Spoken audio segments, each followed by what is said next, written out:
I have repaired several generators with no power output, and the most common problem is the capacitor that has blown because the generator has been overloaded. So the capacitor is able to be found underneath some of the larger brushless generators. They are behind the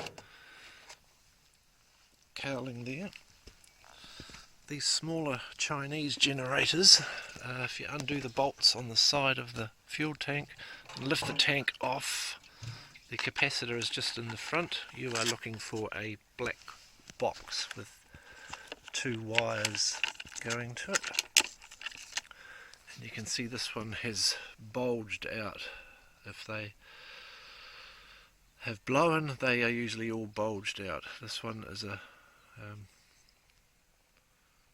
16 microfarad. So just replace the capacitor with the same microfarad that is written on. Set it to 20 mega ohms. Test the capacitor here. It has a